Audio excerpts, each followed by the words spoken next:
കേരളത്തിൽ 3 സീറ്റിൽ BJP ജയിക്കുകയുണ്ടായി. അതീവ ഗൗരവമുള്ള പ്രശ്നം തന്നെയാണ്. ആ റിസൾട്ട് പ്രഖ്യാപിച്ച ദിവസം രാജീവ് ചന്ദ്രശേഖരൻ എന്ന BJPയുടെ കേരളത്തിലെ നേതാവ് പറഞ്ഞത്, ഞങ്ങൾ ഈ തിരഞ്ഞെടുപ്പിൽ ലക്ഷ്യമിട്ടത് CPM-നെയും ഇടതുപക്ഷ ജനാധിപത്യ മുന്നണിയെയുമാണ് എന്നാണ്. അന്ന് പറയുമ്പോൾ എത്രത്തോളം എന്നുള്ളതിന് ജനങ്ങൾക്ക് വ്യക്തിയില്ലായിരുന്നു. ഞാൻ നേരത്തെ പറഞ്ഞ 30 നിയോജക മണ്ഡലങ്ങളിൽ BJP വോട്ട് UDF-ന് അനുകൂലമായിട്ട് മറച്ച ഒരു പശ്ചാത്തലത്തിൽ നിന്നുകൊണ്ടാണ് ആ വോട്ട് കൂടി നേടിയിട്ടാണ് അവർ 100+ പറഞ്ഞത് എന്ന് ഇപ്പോഴാണത് ഗൗരവപൂർവ്വം ആഴത്തിൽ പഠിക്കുമ്പോൾ മനസ്സിലാക്കാൻ സാധിക്കും.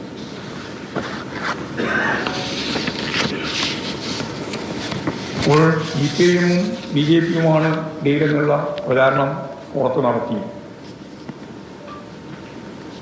കൃത്യമായ അജണ്ട വെച്ച് BJP വോട്ടും കോൺഗ്രസ് വോട്ടും പരസ്പരം കൈമാറുന്ന ഒരു തിരഞ്ഞെടുപ്പായിരുന്നു കഴിഞ്ഞ അസംബ്ലി തിരഞ്ഞെടുപ്പ്. വളരെ പ്രധാനപ്പെട്ട മറ്റൊരു കാര്യം സ്വത്ത് രാഷ്ട്രീയവുമായിട്ട് ബന്ധപ്പെട്ടതാണ്. സ്വത്ത് രാഷ്ട്രീയ ചിന്തകൾ മുന്നോട്ടേക്ക് വെക്കുന്നത് യഥാർത്ഥത്തിൽ ഇടതുപക്ഷത്തെ CPI-നെ ദുർബലപ്പെടുത്താൻ തന്നെയാണ്.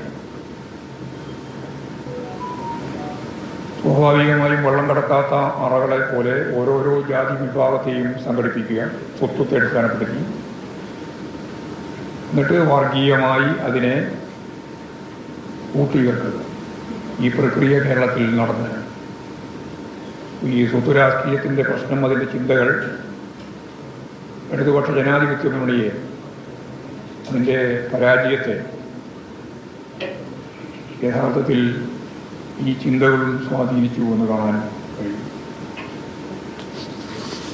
അങ്ങനെ പരിശോധിച്ചപ്പോഴേ എല്ലാ വിഭാഗങ്ങളിൽ നിന്നും വോട്ടുകൾ കുറേശ്ശെയായിട്ട് LDF-ന് കുറഞ്ഞു വന്നിട്ടുണ്ട്, കുറവുണ്ടായിട്ടുണ്ട്. എങ്കിലും ഏതെങ്കിലും ഒരു വിഭാഗം പൂർണ്ണമായിട്ട് ഒന്നിച്ചു നിന്ന് പരാജയപ്പെടുത്തി എന്നൊന്നും പറയാൻ സാധിക്കുന്നതല്ല കേരളത്തിലുടനീളം പരിശോധിച്ച്. എന്നാൽ SIR ന്യൂനപക്ഷങ്ങൾക്കുണ്ടാക്കിയിട്ടുള്ള ആശങ്ക അത് ലീഗ്, ജമാഅത്ത് ഇസ്ലാമി, കോൺഗ്രസ് കൂട്ടുകെട്ട് നല്ലതുപോലെ ഉപയോഗിച്ചിട്ടുണ്ട്. SIR കൊണ്ടുവന്നത് പിണറായി വിജയൻ ഗവൺമെൻറ്റാണ് എന്നുള്ള കള്ളപ്രചാരവേദിയും നടത്തിയിരുന്നു. ഇത് ന്യൂനപക്ഷങ്ങളെ ഇടതുപക്ഷ ചേരിയിൽ നിന്ന് മാറ്റാൻ സഹായിച്ചു എന്നുള്ളത് ഞങ്ങൾ കണ്ടെത്തിയ പ്രധാനപ്പെട്ട ഒരു കാര്യമാണ്. മതത്തെ ഉപയോഗിച്ച് വർഗീയ ചേരിതിരിവ് സൃഷ്ടിക്കുന്ന ശ്രമമാണ് മുസ്ലിം ലീഗ് നടത്തിയത്.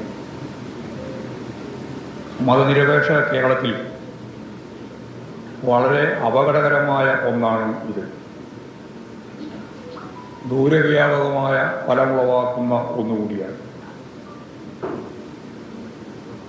മതനിരപേക്ഷ ഉള്ളടക്കത്തെ അംഗീകരിച്ചുകൊണ്ടുള്ള സമീപനമായിരുന്നു മുമ്പെല്ലാം ലീഗ് കൈകാര്യം ചെയ്യുന്നത്. എന്നാൽ അത് മാറ്റി മതത്തെ ഉപയോഗിച്ച് വർഗീയ ചേരിതിരിവിന് ഇതിൻ്റെ ഗുണഭോക്താവ് എന്ന രീതിയിൽ കോൺഗ്രസും അതിൻ്റെ ഒപ്പം നിൽക്കുന്ന നിലയാണ് സ്വീകരിച്ചത്.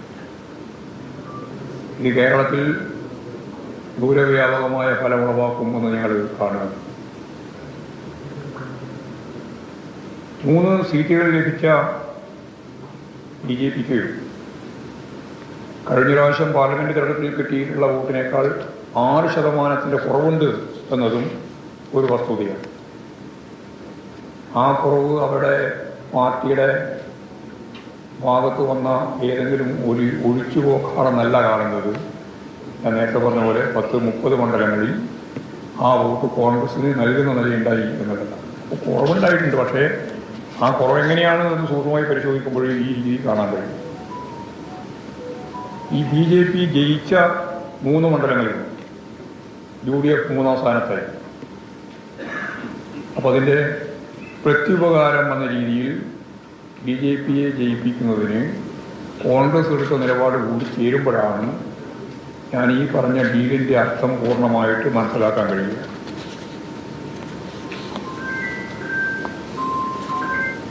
ജനങ്ങൾക്ക് നൽകിയിട്ടുള്ള വലിയ വാഗ്ദാനങ്ങളാണ് UDF ഈ തെരഞ്ഞെടുപ്പിൻ്റെ ഘട്ടത്തിൽ ജനങ്ങളെ കബളിപ്പിക്കാൻ വേണ്ടിയിട്ട് ഉപയോഗിച്ചത്.